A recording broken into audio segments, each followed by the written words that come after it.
That's how that game's played. Dr. Disrespect has just finished up his stream over an hour ago after his long hiatus.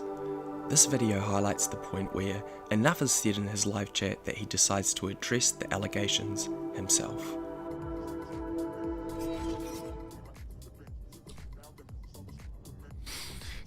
Yeah, just keep ignoring the issue and putting up this act.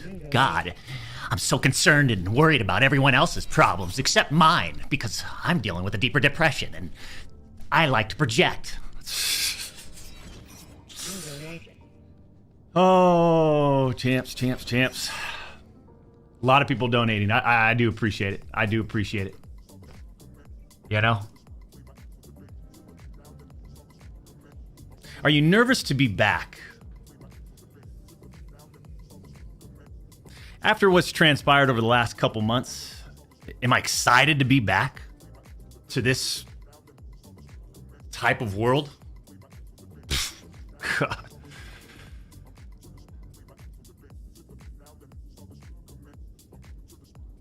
Man.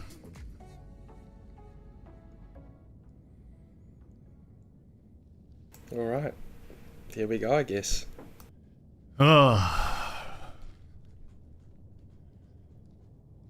So glad you're back. Hey, I appreciate it, Shane. It's good to be back to a certain degree, right? We got to figure out this monetization thing. So September 25th is basically when we can reapply for partnership on YouTube, you know? People ask, like, now that you're not getting monetized, you're not going to be streaming ever again or you're on YouTube, are you? There's an opportunity to reapply. For almost 4 years, champs, the public demanded to hear from the doc regarding the Twitch suspension. I guess since you all missed the point with my personal statement, maybe it's time to tell my side of the story. Huh, champs? You see, there was a lawsuit pending, and as part of that arbitration, all parties were not allowed to speak publicly about the case. I respected those rules. My lawsuit against Twitch was eventually resolved, as you all know.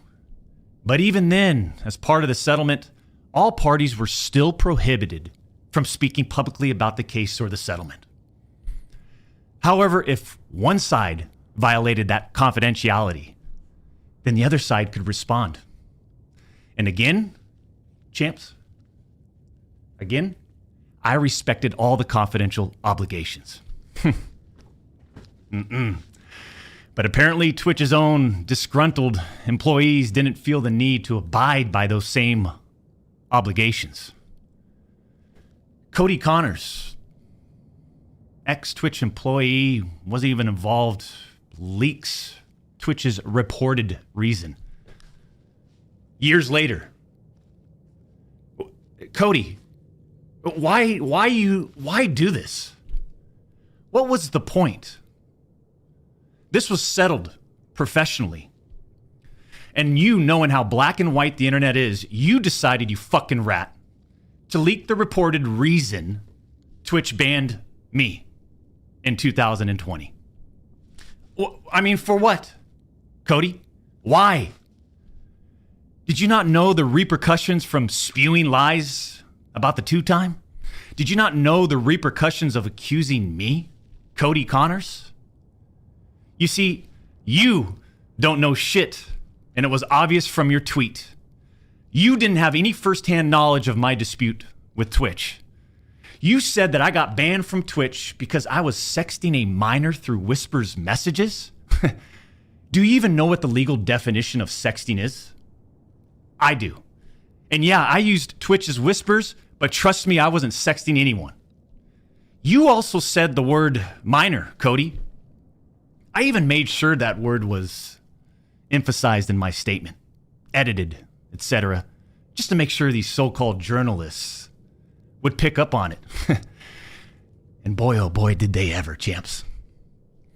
When you and all these so-called journalists, Cody, fired off your tweets, Did any of you consider that the Twitch user may have been over the legal age of consent at the time of the messages? You didn't. Neither did any of these journalists, and neither did Twitch at the time of the ban. You also tried to tell the world that I was trying to meet up with this user at TwitchCon, but you're wrong. Let's set the record straight. I never intended to meet this user ever.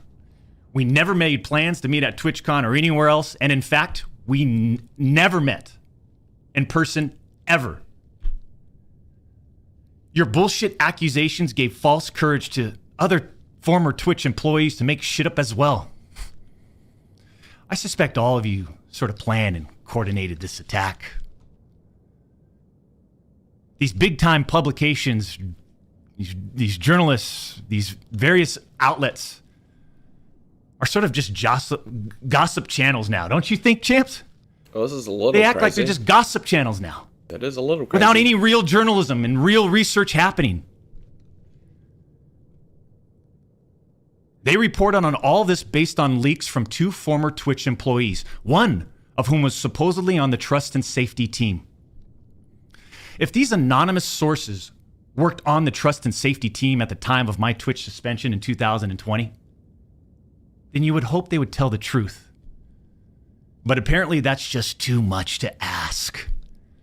If these former trust and safety team members, and by the way, I know exactly who they are, actually had firsthand knowledge, then what they conveniently left out is, 1, Twitch's trust and safety team, the same employees that decided to ban me, internally admitted that the whisper messages were not sexting.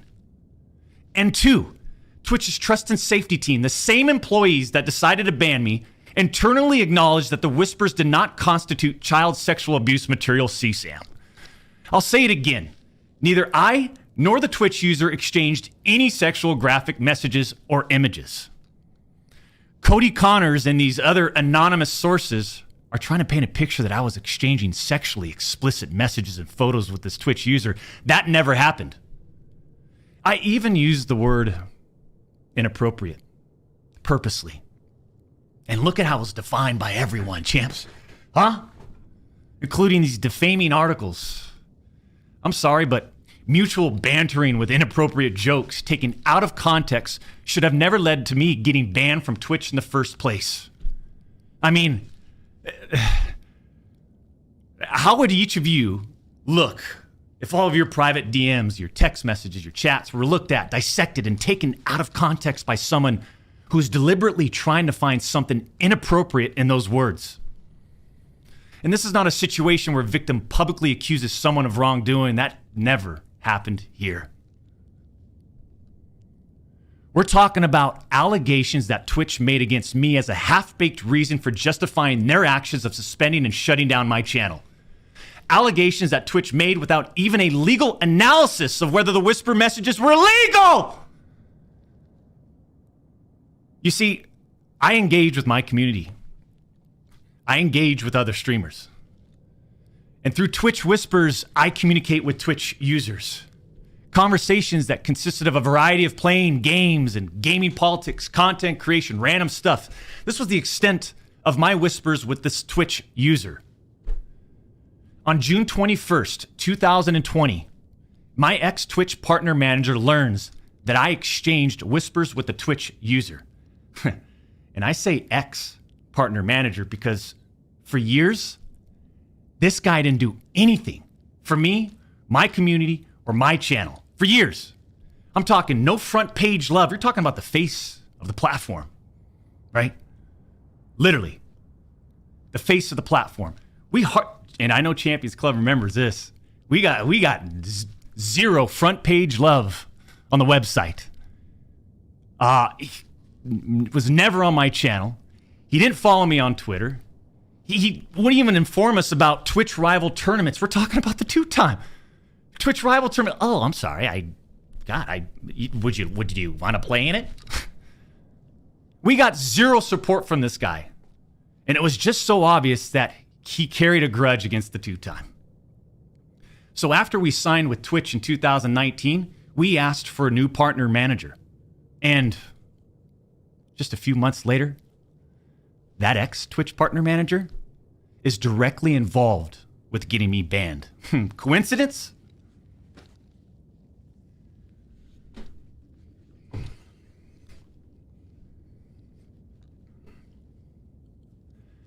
The Twitch user tells the ex-Twitch partner manager that they do not want to report anything to Twitch. I'll repeat that sentence one more time just in case anybody missed that one. The Twitch user tells this ex-Twitch partner manager that they do not want to report anything to Twitch. But this ex-Twitch partner manager encourages the user and even directs them to file a report directly with Twitch, even though the user told him clearly that we never physically met anywhere and that no photographs were exchanged. On June 24th, 2020, Twitch's special operations team receives and reviews the user's report. They find no issues and determine that it did not warrant any further escalation to Twitch's law enforcement response team. That would have been the end. That should have been the end. But that partner manager, oh boy, did he had it out. He had it out for the two-time. He finds out that no further action will be taken, so what does he do? He personally escalates the report to a friend on the Twitch's LER team. The LER team, remember, that's the Twitch's law enforcement response team. He escalates the report to a friend on Twitch's LER team. So a day later, on June 25th, the LER analyst pulls the entirety of the Whisper messages and begins discussing them with his director of the LER team. Mind you, this director is on vacation at that time and does not have access to their computer or work files.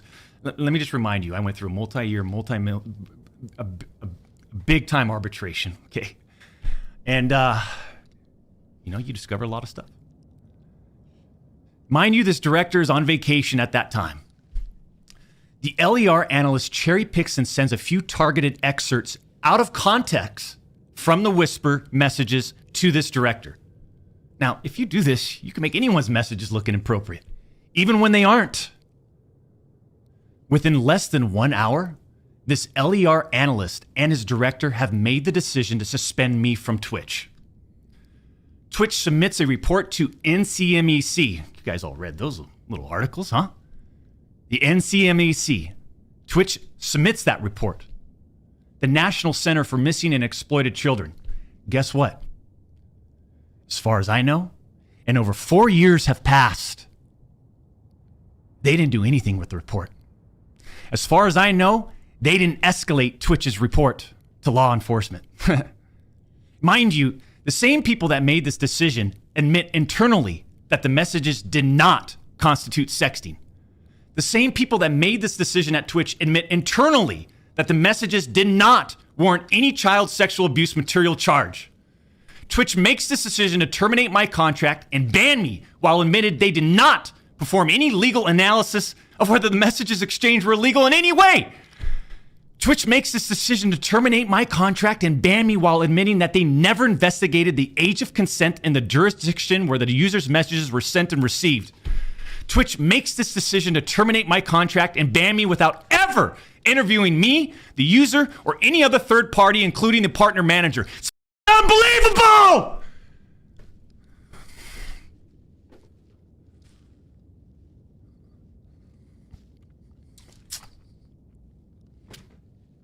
You play some games, bro. Chill. It's easy for me to say that, but yeah.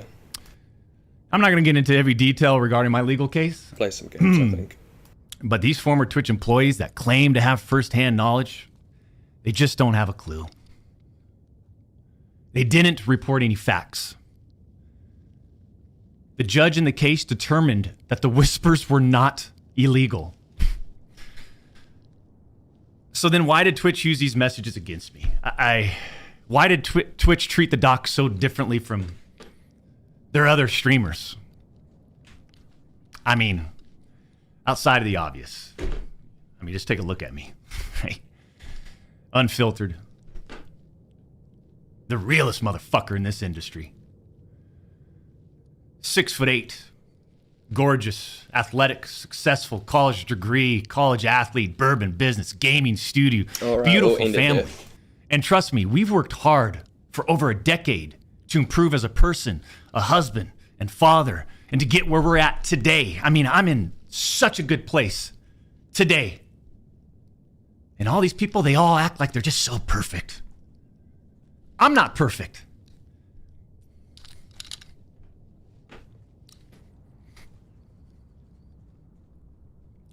I don't claim to be perfect. Sometimes I do. But I also didn't do all the shit that they're saying I did. But then that doesn't make a story, right? They wanted media attention. The media wants controversy.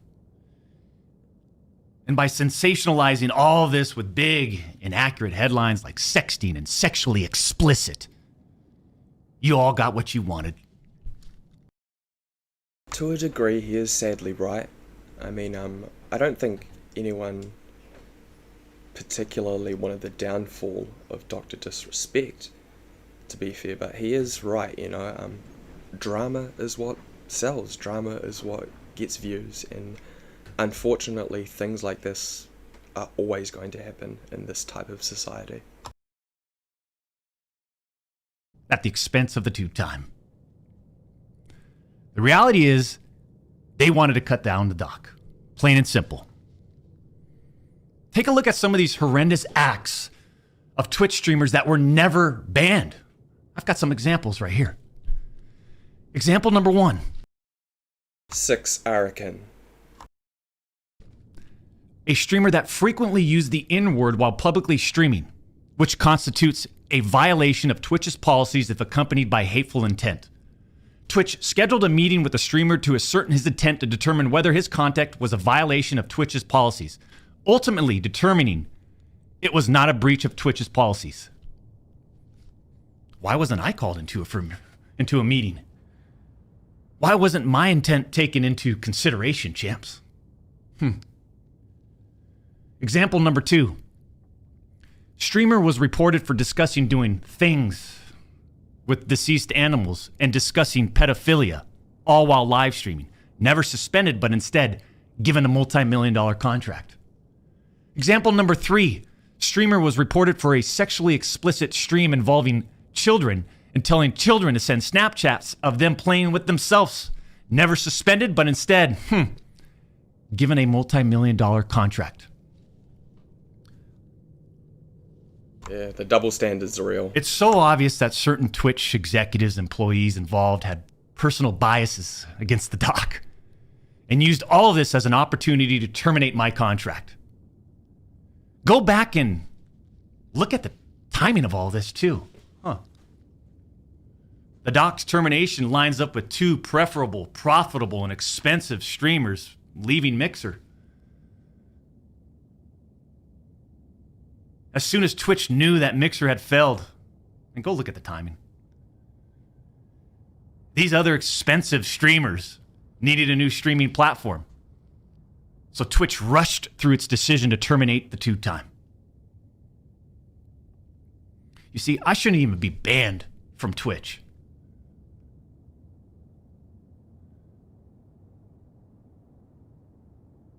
It has affected us on so many levels. Back in 2020 and now in 2024.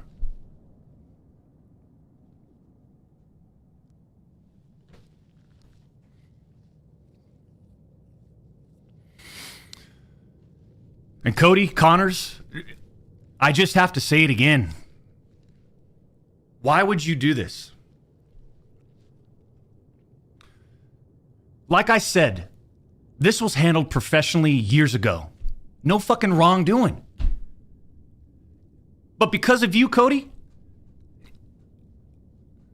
we just lost. Fuck, man.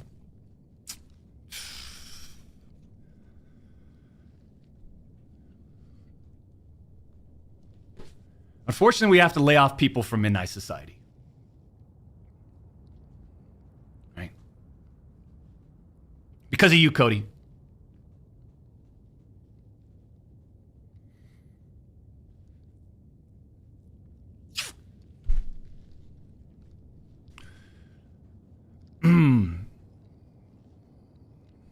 through all this, we are where we are. And like a fucking man, I'll accept it.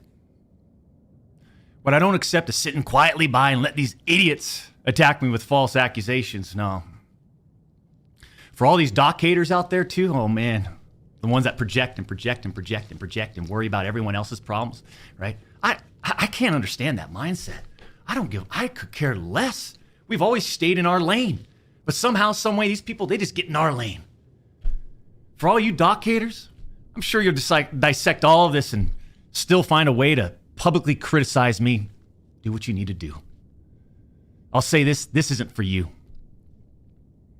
This was for my team today, my community, my friends, la familia that have supported me.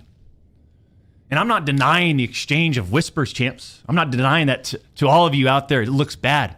I have no way of knowing if the Twitch user thought our exchange of whispers was inappropriate. If it was, I apologize. All I know is that I never did what Twitch, Cody Connors, or the public is claiming that I did.